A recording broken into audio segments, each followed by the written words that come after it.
Welcome, Bronco Nation, to my game review for Boise State versus Fresno State.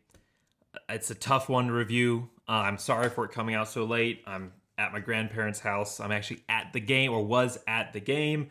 And after the matchup, decided to take some time prioritizing my family and allowing myself to cool down a little bit. I mean, I know emotion and passion is good, but I also, like I said first in my preview for Fresno State, talking about the Nevada review, I want to make sure that I'm as close as I can to rational, analytical mindset. I'm always going to have emotion and passion because I'm a fan first. I wear my bias on my sleeve, but I want to be as close to what actually happened factually and not just my tinted emotional perspective. And so there's still going to be emotion and passion in this review video, but at the end of the day, my goal in this is not to come out and cleanse my spirit of my Boise State angst, but to provide criticism and praise where it's deserved. There will be praise. We're always 100% fair, looking at good and bad on this channel. But to provide criticism that's constructive, that can be used to help make Boise State better. I mean, that's, as fans, that's all we want to do, right? That's whether we have that impact or not, or that ability. And I'm not saying that the coaches listen to me or anything like that. I don't think they do.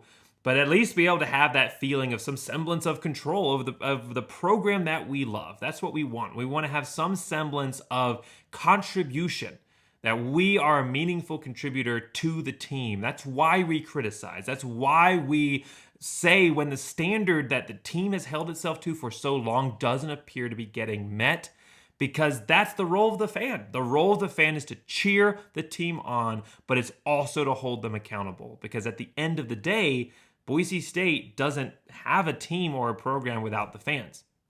They don't, especially in the modern age of college football. Maybe back in the 1920s or 30s, you could have had a team without a fandom, but now you don't have a team without a fandom, and it is the role of the fan to praise where appropriate and criticize where it is also appropriate and hold the team accountable. And that's what we're going to do today. We're going to look at this Boise State team that just came off the worst home conference loss since 1996 when they played Idaho. The first loss on the blue since 2023 versus UCF.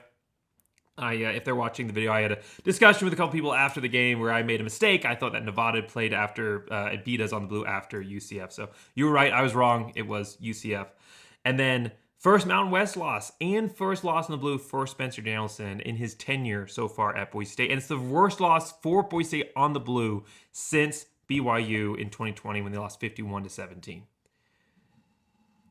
We're going to look at the offense, defense, and special teams. We're going to look at the keys to the game and how Boise State performed against them. And we're going to try and be as fair as we can in all those assessments. Before we even get into looking at this game overall, I want to talk about the reason that Boise State lost this game. Before we go any further, welcome into Horseshoe Spirit Studios, temporary studios. Again, I'm not at home. I'm at my grandparents' house. I'm in my grandmother's art studio, actually. And so I'm not home right now, but I am on the road. And no matter where I go, Horseshoe Spirits comes with me. Literally got some bottles downstairs. So this is a fantastic opportunity. If you've never tried Horseshoe Spirits, you need to do this today. And whether you're in Boise, maybe you like me, came up for the game and you're still sticking around, go to any liquor store in the southwest of Idaho and grab yourself a bottle of Horseshoe Spirits liquors. They have multiple different flavors, multiple different options that you can grab from bourbon to vodka to rum to gin. Make sure you grab yourself a bottle of Horseshoe Spirits. And if you're not in Boise, if you're like me, one of the many diaspora that has pushed out throughout the entire nation of and spread the Boise State name far and wide, well, then there's an option for you as well, because they have a website that you can go to. I'll put a link to it in the description. It's a fantastic opportunity. If you buy 6 bottles, shipping is free. If you buy 3 to 6 in that range, then it's 50% off. And the reason that Boise State lost this game wasn't because Max Madsen went down and Max Cutforth was all that was left to carry. And obviously, I mean, I don't think it's being unfair to say he's clearly not a Division I level starting quarterback. I don't think that's unfair. He clearly isn't. He didn't have any other offers to go anywhere else and hasn't shown anything in his time that says, yeah, this is a guy that if Max Madsen was to leave and Cutforth had more eligibility, he could take over and start. He's clearly not there to push Max Madsen. There's no quarterback competition, and that is the problem. That is why Boise State lost this game. They didn't lose this game because Max Madsen went down. If Max Madsen stays in this game, they probably win. But they didn't lose this game at the moment that Max Madsen got injured. They lost this game in the preseason. They lost this game when they decided that enough is just enough. You don't need to have perfection at the quarterback position. You don't need to have perfection at every level of this team. You just need to have someone that can get you a win most of the time. And Max Madsen's a competitor, and he's done great things. And I'm not saying he didn't deserve to start this season, but he is not Kellen Moore. He did not, no Boise State quarterback in the history of the program has been given as much leeway as Max Madsen. To look at what Max Madsen did in 2024 and said he is beyond approach. He does not need to be pushed in camp. He doesn't need somebody to challenge him. It's his job, rain or shine. He gets to win the job no matter what. That is when Boise State lost this game. Because Max Madsen has done really well overall, despite an injury. He hasn't played to the level of what Boise State fans expect from the quarterback position, but he's done enough to win. But you don't get a player behind the starter who can come up and replace the starter unless that player thinks they have a chance to challenge for the starting position. You don't get to have somebody who can replace the starter unless they think there is a battle to be the starter, because they're never even going to join the team in the first place, especially not in the modern age. The reason Boise State doesn't have a good backup quarterback isn't because of NIL money. It isn't because they have transfer portal issues or whatever it is. It's got none of the reasons people are talking about. The reason Boise State doesn't have a backup quarterback right now is because the coaches decided that after Max Madsen beat Nelson and Taylor Green, he was beyond reproach. He didn't need another push, and he was the starter no matter what. That is why Boise State found their way. They did not go after the quarterback position aggressively, and they did not come in with a mindset of opening up a battle at that position. They were happy enough with Max Madsen. And I'm not saying that he can't be the starting quarterback at Boise State.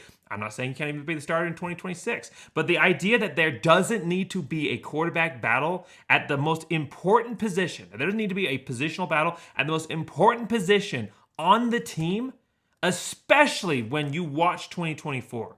When you watched a Max Madsen that came in when Ashton Jeanty couldn't get it done occasionally, when he was injured or where teams just really stacked the box, when that happened and he wasn't able to be an explosive threat, he was able to do just enough to win with the threat of Ashton Jeanty behind. But you never saw a single game where he took over. The closest is probably Penn State. But that's one game. Throughout the entire season, consistently, when Ashton Jeanty was stopped, Boise State's offense stopped. They did enough to win. Max Madsen made enough big throws. He had some really nice fourth down attempts. He had some really nice throws under pressure and key opportunities. I think specifically back to Hawaii. There were some great throws there. He did enough to win, but not dominantly. And that is the problem. That right there, in a nutshell, is the problem for Boise State. Not winning dominantly. I'm not saying you have to win every game dominantly, but you have to come in with a mentality. And I said versus Nevada, that game for Boise State, it didn't matter that it was a win. Yes, grand scheme of things, you get a win. Be grateful for the wins. But that game should have been treated emotionally, should have been treated consequentially when it comes to how the team reacted and prepared for this game, like it was a loss. Because Boise State did not control the outcome in that game. And I said that in my review video. They did not control the outcome in that game. But a win is a win, and that's enough. And when a win is a win, and that's all that matters, eventually you end up with a loss. When you come into the program, the reason that the Kellen Moore era teams were so dominant, the reason the Kellen Moore era teams did what they did, and the teams before them, the reason that they did what they did at Boise State wasn't because they had the most incredible superstar athletes on their program. They ended up becoming that, were developed into that. But at the beginning, when you're looking at recruiting classes, Boise State's recruiting classes are better now than they were back then. It wasn't the athletes per se. It was the mentality. It was the perfectionist mentality to never, ever take anything for granted. To always hold yourself, despite whatever the results may be, to the highest standard, to focus on perfection and an inachievable goal, but one that you always strive for no matter what. That I think back to the 2% Better campaign. Boise State said, find a way. You may think that you are at the top of your game right now, but we were 2 points away from a win in 2008. How do you get 2% better? How do you find in your personal life, in your studies, in your eating habits, in your workout, in your play on the practice field, in your play in the game to get 2% better? 2%, that's not anything. But that was the mentality. We're not going to let a margin hold us back from achieving what we are capable of achieving if we buckle down and put in the mentality with holding ourselves to the highest standard. And when Spencer Danielson talks about how this game wasn't up to standard, he's talking about a loss on the blue and a loss in conference play. Those aren't up to standard. But those losses at that level happen when you don't have the standard underneath that standard, the foundation of that standard, that you are going to not accept mistakes, that you are not going to accept unnecessary roughness penalties and multiple holding penalties and false starts. When you have the mentality that you're not going to accept dropped catches, when you have the mentality that you're not going to accept poor throws, and yes, they happen, they're always going to happen, but how do you approach those? Do you just accept that they're part of the game, shake it off and move on? In game, yes. But do you approach, and I'm not in the locker room, I don't know exactly what's happening, but we see what's happening on the field and the fact that mistakes don't get fixed. So how do you react to those? Do you shake it off and focus just on the positives? Or do you say, yes, the positive happens and that's good, but let's focus on the negatives? There's a time and place for that. And when you're a program that wants to win a CFP, when you put that on your wall, you are holding yourself to that standard. This isn't a standard the fans have set for this program. That's a standard the team set for themselves. Being a CFP team means that you have a different mentality and you approach things differently. You don't go into Nevada and pretend like you can just win by just doing the bare minimum and find a way to do it just because Nevada gives it to you. You don't just accept that. And you don't come into a season setting yourselves up with what we have is enough. You aim for the most elite level no matter what. And that didn't happen to set this team up for success. And that's why when Maddox Madsen goes down with an injury, there is nobody who can step up and win with this team. At least not against teams that are, not that Fresno State's good, but are willing to challenge you. There's nobody that can do that. Not at that position. And that is because of that mentality from the coaching staff coming to this game. And that is why you continue to see the issues, why you continue to see all of the penalties, all the drops from everybody. From some of your most talented players like Marshall to some of your most experienced players like Caples, the mistakes and the penalties. It's consistent. It's from the freshmen to the seniors. Nobody on this team seems to be able to consistently play disciplined football. It is not an individual problem. I blame no individual players for this. This is a cultural problem with this program right now. And you can see it. The energy on the sideline is just very, very, very weird right now. It is a very, very weird vibe on the sideline right now for Boise State football. And especially when they start getting down, it's just this very low energy, depressed level. You know, no one's out there screaming and yelling and hitting people and saying, let's get into this. We need some, there's no fire or energy or passion. There just isn't. And then Maddox Madsen brings that, but when he gets taken out on crutches, and he's still hobbling up and down the sideline, you know, yelling at people and trying to get them going, but you can't have one emotional leader. And I think that's what we saw in this game. We saw the emotional leader of Boise State go down, and the team was rudderless. They had just no one to drive them. And that shows the importance of Maddox Madsen and why the coaches say he's our guy, he's the only quarterback that we'd want in college football. They're not saying that he's the most skilled quarterback. They just mean that he's the culture and mentality that drives this team. That's what they're saying when they say that. They're referencing what he means to this program. Not what he's necessarily physically capable of, but what he means to this program, what he makes up for some physical deficiencies with the mentality. He's the driving mentality. So yeah, it hurts when you lose your leader. But you can't, great programs don't just have one leader. And the fact that there really wasn't anyone to step up, and I'm not saying step up on the field and play style, but step up and replace that energy and emotion on the sideline, that is one of the more concerning elements of this entire game. not just the loss, but where does Boise State go when you're talking about a rebuild? You're building yourself to 2026 in the Pac-12 and beyond, and trying to set yourself back up in the national spotlight, and trying to say that Boise State is back and that we deserve to be taken as a candidate for anything, for top 25 recognition preseason, or for looking at future expansion to the Power Fours. When you start saying we deserve to be in that position, but you don't have a culture that holds itself to the standard that the elite teams do, and they also don't have the energy and the passion and the fire on the sideline that elite Boise State programs have had, how do you get to be elite? How do you get to be elite when you don't have the foundation of everything else that set you to be there? And losing one player should not result in losing 7-30 to Fresno State. Not Boise State. Maybe other programs, maybe mid to lower level group of fives, but when you say that you are one of the top programs in the group of five, in the Mountain West, in the country, that's your goal. That's the standard. That should be the standard of Boise State, is that we're not just looking at ourselves as a group of six now team. We are looking at ourselves as one of the best programs, a top 10 worthy program like the Kellen Moore teams did. That is the standard at Boise State. That's where they should hold themselves to. And no elite program loses one player and then is completely out of the matchup. Not a single program in the country that considers itself elite loses their starting quarterback versus, maybe if they're playing another top 10 elite school. But this isn't an elite school. No program in the country that is considered itself elite should lose their starter at a key position against a poor performing team like Fresno State has been, against a Fresno State quarterback that throws for 35 yards. Okay, that's the level of play. This is a bad Fresno State team that they lost to.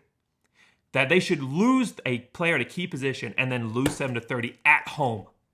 That doesn't happen with elite teams. It just doesn't. But it's because elite teams set themselves up for success. I'm not just talking about elite programs at the I'm not just talking about elite programs at the Power 4 level have all the money. Elite programs in the group of five do the same thing, and Boise State has done the same thing with no money. And I know I probably previous to NIL and all those other things, but there were other draws to the program. Boise State, this is not the first time in their history that Boise State's had to compete with Power Fours stealing their recruits. That's always happened. That's always happened. This speaks to a staff, to a culture that did not look at this Boise State team the way that we look at this team as fans and say we need to set ourselves up to be elite. Yes, be builders of men. That's great. But more than that, we're builders of warriors on the field and winners in the program. We are focused on the program first, and then we are looking to build up the people within that program as part of that. But we have a standard at Boise State to be held to, and that is what should have been the standard coming into the preseason, and it wasn't because Boise State didn't decided that Maddox Madsen was enough. And I'm not saying he couldn't have been. But when you don't have a quarterback competition to prove the steel, you don't know how strong the blade is. And what we have found out throughout this season is that Maddox Madsen has struggled. They've lost a lot of games in part because of Maddox Madsen. But you also then don't have the reinforcements. When you haven't had to prove the steel against the other top steel, when you break your blade, you don't have anything else to pull from. There's nothing left. And that is where Boise State finds themselves. So Boise State in this game loses 7-30. The offense performs poorly, 102 yards passing, 91 yards rushing. The bigger concern outside of the passing game, the fact that Boise State didn't have anybody as a cultural issue, is the fact that when the passing game goes down, they can't rely on the running game. The running game's not consistent. Now, part of that is because of huge penalties and mistakes. Dylan Riley pops off a 12-yard run, drive number 2, and it gets immediately wiped out by holding. Boise State, instead of finding themselves in first and 10 on Fresno State's side of the 50, they find themselves in at least first and 20, and then 2 false start penalties by Caples, first and 30, back near their goal line. That is a 45-plus yard swing for what this could have been, and it's because of mistakes like that, because of just a lack of discipline throughout this program. And the fact that even when they don't have the penalties, the running game, they're not opening up holes consistently. There's a couple of big explosive pops here and there, but you don't have the reliable, what Fresno State ended up having. You don't have the reliable 3.5, 4 or so yards every time you run the ball. Boise State just doesn't have that. What they have is a big explosive play, and then a negative 1 yard loss, and then a 2 yard gain. and then maybe something to get you a first down, or maybe they end up having to punt. That's what Boise State has. They have explosive or they have nothing. There's just no in between. They either catch the defense sleeping, and you have just this combination of incredible blocks, and Dylan Riley explodes for a touchdown, or you lose 3 yards in the backfield. There's no in between there. And especially when you talk about an offensive line that was so good last year, and I know a lot of that was Ashton Jeanty, but there's a lot of experience on this offensive line, and it wasn't just Ashton Jeanty. Okay? When you look at what they did last year, when you look at the blocks, the holes they opened up, those don't get created this season. And it's one of the great unexplained mysteries for this team, because it is basically the same offensive line besides one key player. And I know that when you lose one key player on your offensive line, because the offensive line is an organism, it's like a wall, and when you have a hole in the wall, it doesn't matter how strong the rest of it is, the water's going to get in and it's going to flood. And I know that happens. I know that's part of it. But at the same time, I think it points to everything else. When the offensive line can't open up key holes, when wide receivers can't catch not just key passes, but easy passes. Before Max Madsen even went out of this game, Boise State wasn't winning. They probably would have pulled it out. But the first 3 drives were atrocious for Boise State. First drive of the game, 2 key drops by your most explosive players. A drop by Dylan Riley and then a drop by Cam Bates. That could have been a touchdown. And it's an easy pass and it's a drop. And then it's not just him, because then you have Caples with all of his issues in drive number 2, and then Penry, who ends up having a good game in this. But one of your seniors on this team drops a pass as well, right before the sack. That's where Boise State was. When you're dropping passes consistently, when you cannot open up holes, when you cannot dominate the man in front of you, and when you consistently have penalties, it points to all the cultural issues that I'm talking through, and the standard. That standard of how do you train? What is that standard and level of perfection that you hold yourself to in practice?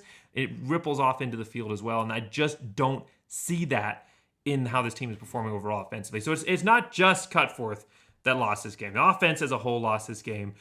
Key drop passes, inability to run consistently. There were still some good explosive moments. Malik Sherrod definitely looked like he had some fire in him. Obviously, going up against his former team in Fresno State, he had a reason and a passion to want to win this game, and you could see that, and I appreciated that from him. And he had led all rushers with 10 carries for 67 yards and a long of 44. But then look at some of your other guys here.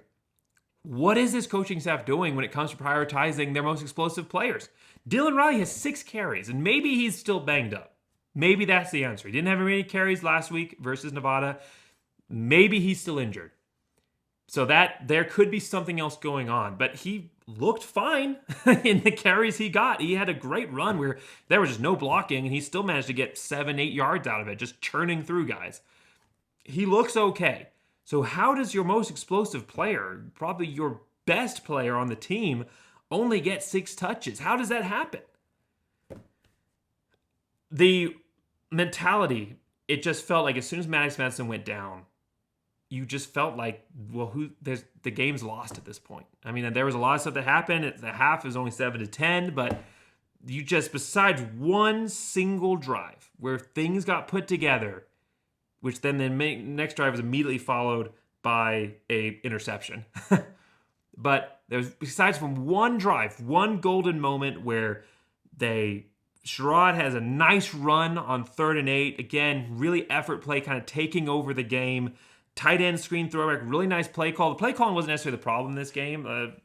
To Potter's credit, he definitely turned things around from Nevada. He came in with a good plan. It's just didn't have the players to execute, or player in quarterback to execute. Gaines powers through a bunch of guys for a first down, and then a nice touchdown pass to Penry.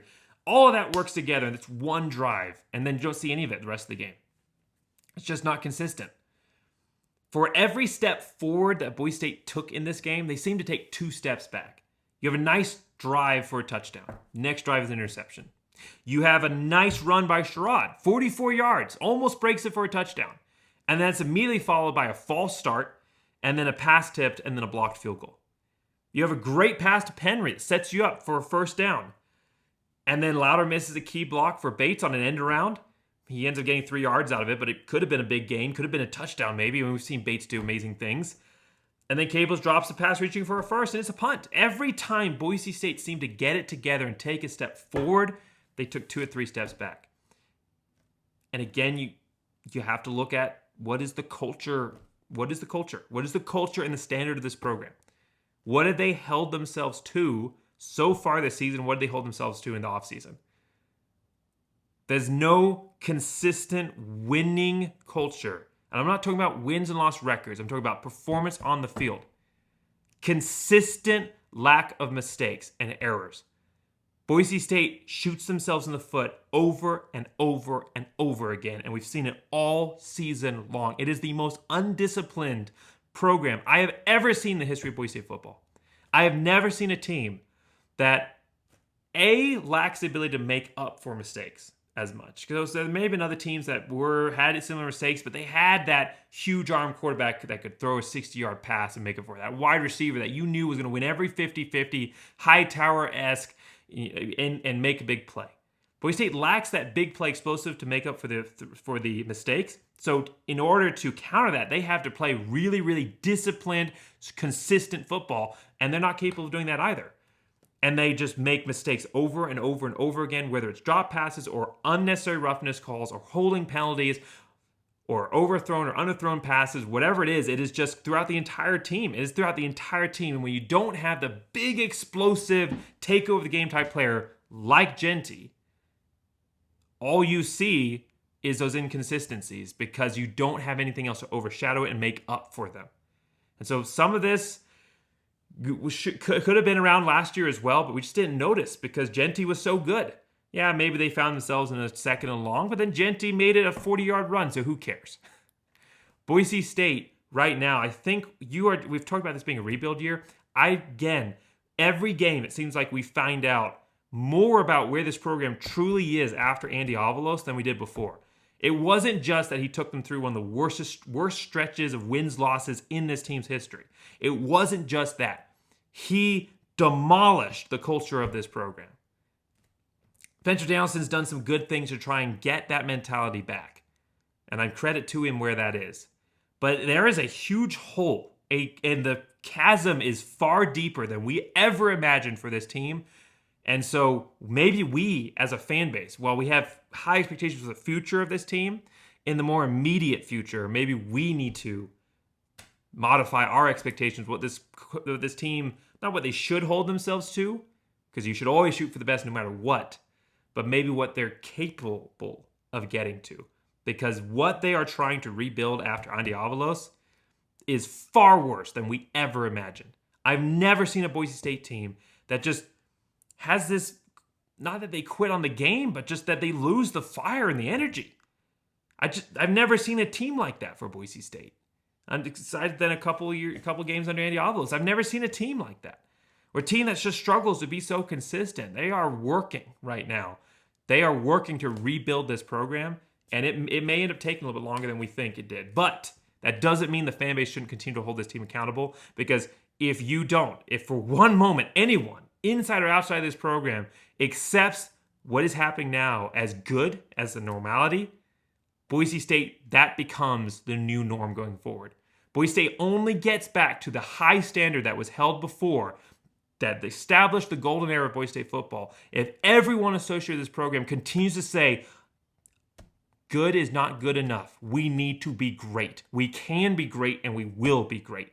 That is what Boise State needs to get to. So as far as how we come into games with our mentality and expectations, modify the expectations, but never, ever modify what you are holding this program accountable to for where it should be. Modify expectations where they are. That's where I'm saying we modify expectations. Modify expectations where this program is right now, but never modify expectations for where this program should be, because this program, it didn't just happen. It wasn't a lucky break. Boise State got to be Boise State by the sheer effort and work that went into it for a decade plus before. That is how Boise State got to where it is, or was. And so for where this program is right now offensively, it's an offense that's rudderless without Maddox Madsen when you don't have your emotional leader. It's an offense that is inconsistent, that makes more mistakes than they do huge explosive plays, especially without Maddox Madsen. And I have a lot of concerns going into San Diego State. I'm gonna preview that game, and I'm gonna try and find ways to predict a win, but I don't know. I don't know right now whether or not that's gonna happen. It's gonna take a lot of investigation into where San Diego State really is, and a look at what this team can be. And I think that's soul searching for this program. Well, they have a whole bye week. That helps. So there's a lot of things that you can do to establish Cutforth in this offense, but for Boise State right now, they have got to use this bye week not just to prepare for San Diego State, but to reshape the culture of this program. Just like after USF, when they finally got the bye week prior to Air Force, the defense reworked itself. This was a brand new, reformed defense. The fact that there are coaches on this team that can do that can take a defense that honestly hasn't been up to the standard of Boise State for almost 5 years, all right? I mean, like, we're talking going back to even 2021 really wasn't the consistent defense that we looked to. There were some great playmakers on that defense, but it wasn't what we expect consistently out of a Boise State defense as far as being truly dominant. I mean, we haven't seen a truly dominant defense in a long time for Boise State. And Eric Chenander and DeMar Warren and all the other guys working with this defense, they took that defense and a culture that had been run down defensively for Boise State, that wasn't holding itself to the standard of past teams, and put themselves back in that position. We're talking about the defense here in a moment, but they put themselves back into the standard of what Boise State teams had been in the past. I could not be prouder of what this defense has done this season and what they can be going forward. This is that moment. While the bye week reformed the defense, the bye week for this team needs to reform the offense in this program as a whole. That is what this focus should be, and the Boise State couldn't have a bye week coming up a bigger time. So just grading the offense so we can move on from here. Again, some really good plays overall by Penry. 5 catches, 44 yards, and a nice touchdown. And then Boise State's running game as well. Well, it wasn't consistent. There were some nice moments. And Sherrod, 67 yards, Tyler Gaines, 39, and Dylan Riley, 16. But when you only score 7 points, you have less than 200 yards. Not 200 yards passing, not 200 yards rushing, but 200 yards total offense. It's got to be an F. There's just no other grade that you can award in that circumstance. So we're going to grade this one as an F. Defensively for Boise State, and we're already at 30-plus minutes, so I'm not going to take too long overall. The defense was not the problem in this game. That's not why Boise State lost. I know 30 points, you give up 30 points, but the defense was put in a position time in and time out where they were not put in a position to succeed. They came up and they stopped Fresno State, and then the offense came out and made a big mistake. They gave Fresno State better field position than what the defense gave them back. And then they had to come back out on the field time and time again. And what I'll say, we'll talk a little bit, there are some negative criticisms for this defense, but the huge positive overall for this defense is they didn't quit. They could have quit. When you look at that BYU loss, the defense quit in that game. It's when you get run down over and over and over again. Playing football isn't just about physical prowess. It's also about mental game as well. It's a huge factor. It's why emotional swings or momentum swings are such a big factor. And when a defense, especially a defense, has to come out on the field drive after drive after drive, and nothing happens, and they give the ball back to the offense, and then it's right back in the defensive's hands 3 or 4 or less plays later, that is incredibly demoralizing, and you usually see defenses just collapse in the second halves or fourth quarters. That didn't happen. I know that Fresno State scored a lot more points in the second half, 20 points in the second half, but it's because they got set up on their side of the 43 times. But this defense could have collapsed, and they didn't. We'll talk about that here in a moment. I do want to address some negatives. The biggest negatives overall, which focuses when we're talking about this culture as a whole for this program, are the consistent unnecessary penalties. And it wasn't just one player. I know that McCoy, his unsportsmanlike call, that kind of stirred a lot of people. I could see people talking about it in the stands and we're not happy with that. But even before that, Mickey had an unnecessary roughness call. And Boise State allows a 15-yard run through a bunch of broken tackles and makes it worse by allowing a 15-yard penalty from an unnecessary roughness. He's already out of bounds and Mickey just throws him on the ground. It's frustration. And Boise State wasn't down at that point. This was the drive that Fresno State scored their touchdown on. It's just frustration so early, so quickly. I know you're frustrated that your quarterback went down, but it wasn't a dirty hit or anything. So the frustration just building so early in the game. Now, if that had happened, Mickey had done that in the fourth quarter, yeah, sure. I wouldn't have condoned it, but I'd understand where he's coming from. But just the fact that that's happening so early on, again, just points to a general cultural problem right now with the Boise State football team. And that's really why Fresno State, the few moments they did have opportunities, it came off of penalties. When we talk about a Fresno State team that had less offensive yards in the first half than the Boise State had penalties, or at one point did, then Boise State had penalties, that's why they were able to do anything in the first half. Boise State's defense otherwise played really well, but their touchdown drive, 3rd and long, allowed roughing the passer, and then again, that was also bad. A roughing the passer, Boise State's actually stopped them. It's 3rd and long. So maybe Fresno State makes something on 3rd down, but probably not. Boise State's in a really good spot, and then Feely comes in and just, again, frustration type play. The ball's already out, and Feely just extends his arms and gives the quarterback a shove. And that's, again, one of your most experienced. We're talking about mistakes being made from the freshmen to the seniors. This is not any person, any individual. When you see a problem across the entire program as a whole, it's a cultural issue. And that's right there, 15 yards. Then you get 30 yards from a run, and then the Mickey on unnecessary roughness, and then they're set up right there close to the goal line. They break a bunch of tackles get down to 1, and they score a touchdown. And then last drive of the first half, a pass interference call on one of your better players, Benefield. Again, it was just a dumb play. And again, it looked more like frustration than anything else. Basically tackles him. Basically just tackles him. It was the most clear and obvious pass interference call I've ever seen. And on a 3rd and 6, ends up being a first down. Bunch of broken tackles later. They're set up to go and score a touchdown. But when I talk, here's where I'm going to switch to the positives, okay? There's some couple similar type things that sportsmanlike in the second half as well, but I want to focus mostly on the positives of his defense because this is a very negative video in the results of this game for Boise State. But I want to focus on the real positives game, and it truly was the defense and their mentality. When you're looking at something in your culture, a rock that you can potentially take and build into a foundational cornerstone for the program, right now that rock exists in the defense because they could have quit in that first half. They've already allowed, and this was after an interception that has set Fresno State up on right around the 40-yard line. They could have continued to fall down, and they didn't. They allow pass interference, okay? But then Malachi Williams gets a huge tackle on a running back. Great play, -1 yards. And then again, on this next play, there's a brilliant, beautiful play call. A great play call by Fresno State. Tight end screen, back to the left. He could have gone for at least a first down. And Irby was coming down, but a first down and maybe a touchdown if he breaks a tackle. And instead, Malachi Williams again comes back and makes a huge tackle for loss on Fresno State, which then also becomes a false start penalty afterwards, and then they forces them into a field goal. And that mentality continued into the second half. For Boise State came out and stopped Fresno State on drive number 1. On drive number 2, there's nothing they could do. Offense fumbles at the 25-yard line. They go down and score. But drive number 3, they force another punt. Drive number 4, you have the unsportsmanlike penalty. Okay? At this point, they're up 24-7. At this point, especially when the offense is not doing anything, has turned the ball over now twice from a fumble and then from an interception and set Fresno State up on their side of the 50 now twice. This is where you would usually see a team start to collapse. They'd already stopped them one time on their side. There's an interception and they stop them. There's an interception. Fresno State's at the 48. And instead of like when they were at the 25 allowing a touchdown, they rally and stop them. But then Fresno State comes and scores a touchdown on the next drive. A sportsmanlike conduct penalty, bunch of missed tackles, a touchdown.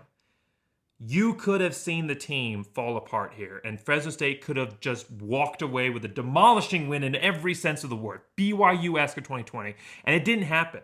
The next three drives, despite one of those being set up at the 20, Fresno State didn't score another touchdown. Boise State stood up and forced Fresno State into 2 field goals in opportunities where the offense was doing nothing. And other teams, I'm not saying that necessarily that's super impressive in the grand scheme of things, it was a normal game, but in this environment, in this moment, the defense could have collapsed entirely. And they didn't. They fought to the very end, including on the very last drive. Where they bow up, even though the offense turns the ball over at the 20-yard line, they bow up and they stop 3 straight runs and force a field goal. That is how you want to see a team finish. With that 0-0 mentality. I know the game's out of hand, but I'm here to prove that I have a standard to uphold. While we haven't seen that mentality in the offense, we have seen it consistently this season, regardless of results, on the defense. Incredible job by this Boise State defense that held Fresno State to 224 yards of offense overall. This wasn't like Fresno State just came in and was a great offense team. They didn't. Boise State's defense stood up to them and stopped them. A quarterback that threw for only 35 yards passing and 189 yards rushing. And about 109 yards in the first half for offense, and Boise State only allowing about 120 or so yards of offense in the second half.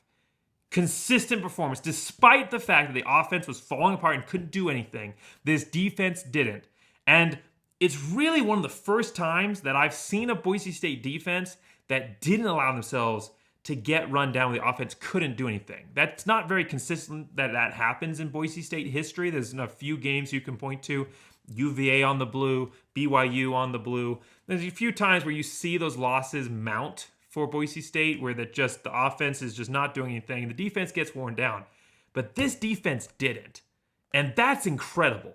That's absolutely incredible. So while overall they allowed 30 points, really the offense allowed 30 points by continuing to give Fresno State the ball in favorable positions through bad mistakes, through interceptions or through fumbles or through 4 and outs.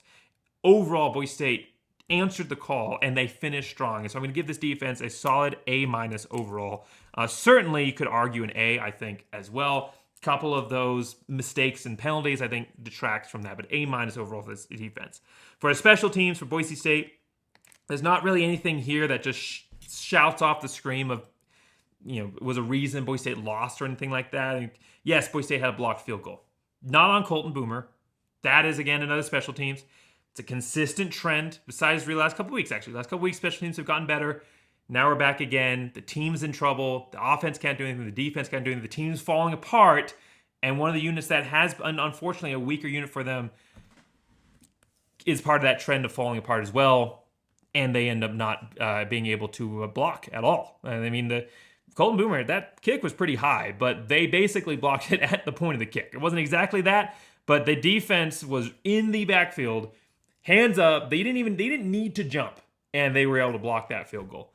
There was no blocking whatsoever on that kick. And so that's just, again, when you're looking at the balance sheet of the special teams, they've done better the last couple of weeks, but they have consistently struggled this season, and this is part of that. Outside of that, you had a couple of just weird decisions. I think more than anything, it points to Sherrod trying to be the energy in this game. He was clearly very, very motivated as his former team in Fresno State. Clearly very, very motivated. And I think more than anything, you just saw him trying to be that presence and that energy to inspire this team. I think that's what that was more than anything. So he had touches, a punt on what's a rolling punt after hitting off a Fresno player. He's right in between 2 Fresno State players, tries to go and pick it up. Bad decision, doesn't get it. Fresno State gets the ball, but because it went off a Fresno player, he's okay. But it's just a bad decision. And then he falls down on a punt return. So again, that's kind of, makes the catch, but that's a little bit scary of a situation. And then he also decides to return a kick return that he was about 5-6 yards deep.